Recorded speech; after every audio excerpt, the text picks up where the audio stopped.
सुप्रभात। भगवती प्रसाद वाजपेयी द्वारा लिखी गई कहानी मिठाई वाला बहुत ही भावपूर्ण मर्मस्पर्शी कहानी है।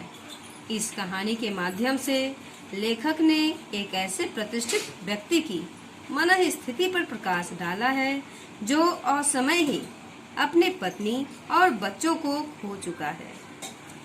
अपने निराशा भरे जीवन में आशा का संचार करने के लिए वह कभी मिठाई वाला, कभी मुरली वाला, तो कभी खिलौने वाला बनकर आता है।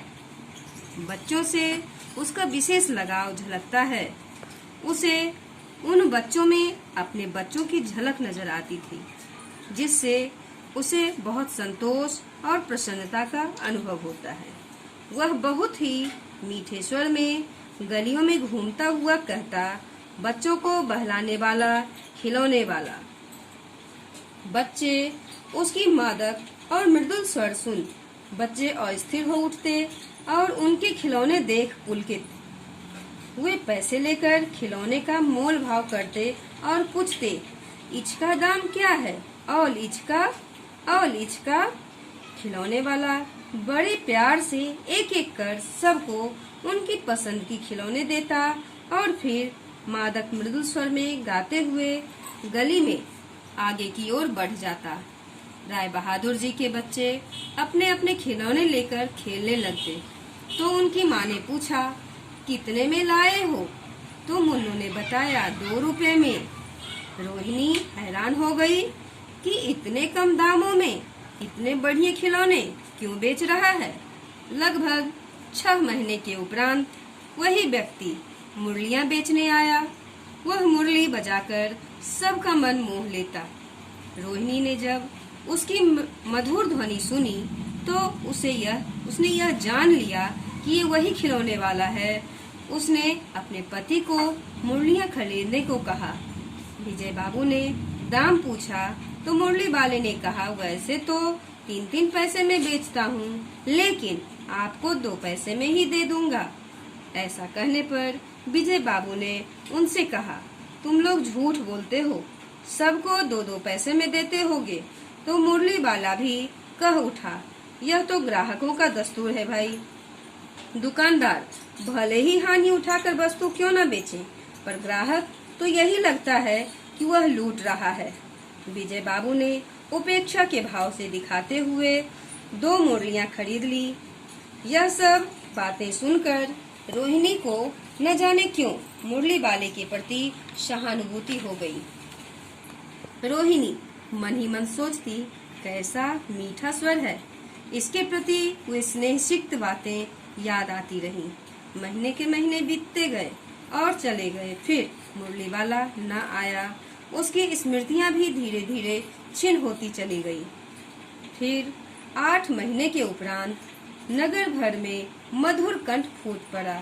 बच्चों को बहलाने वाला, मिठाई वाला। रोहिणी को पहचानते देर न लगी। ये वही फेरी वाला है। उसने दादी से कहा, चुन्नू मुन्नू के लिए मिठाई लेनी है, उसे कमरे में बिठा लाओ। रोहिणी स्वयं चिक्की ओट में बैठ गई। दादी ने मूल भाव किया। मिठाई वाला बोला, कितनी मिठाई दूं माँ? ये नई तरह की मिठाइयाँ हैं, रंग बिरंगी, कुछ खट्टी कुछ मीठी, जायकेदार, बड़ी देर तक मुंह में टिकती है, जल्दी घुलती नहीं, साथ ही ये खांसी भी दूर करती है। ये मैं पैसे के 16 देता हूँ। रोहिणी ने कहा, तो 4 की दे दो। लेकिन रोहिणी के मन में उत्सुकता थी कि उसे इस व्यवसाय से भला क्या बचता होगा। इतने कम दामों पर सामान बेचता था। मिठाई वाले ने कहा कि बस खाने भर को मिल जाता है और तो कहीं नहीं भी, पर संतोष, धैर्य और असीम सुख जरूर मिल जाता है। यही तो वह चाहता भी है। न जाने क्यों मिठाई वाले के जीवन के बारे में जानने की को वह जिज्ञासु हो उठी।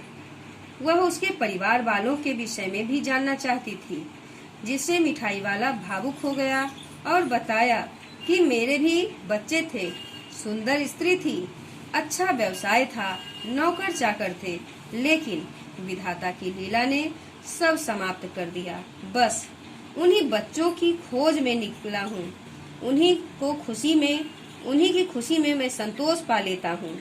पैसों की कमी थोड़े ही है, जो नहीं है उसे पाना चाहता हूँ। इतना के बाद ही वह भावुक हो गया। इतने में चुन्नू मुन्नू माँ का आंचल पकड़े माँ से मिठाई मांगने लगे। मिठाई वाले ने 2 पुड़िया में भरकर बच्चों को मिठाई पकड़ा दी। रोहिणी ने पैसे देने चाहे तो उसने कहा, आज न लूंगा। कहते हुए उसकी आंखें भर आई। वह काफी भावुक हो उठा। यह कहकर उसी प्रकार मीठी सुरीली आवाज में बच्चों को बहलाने वाला मिठाई वाला कहकर आगे की ओर बढ़ गया। धन्यवाद।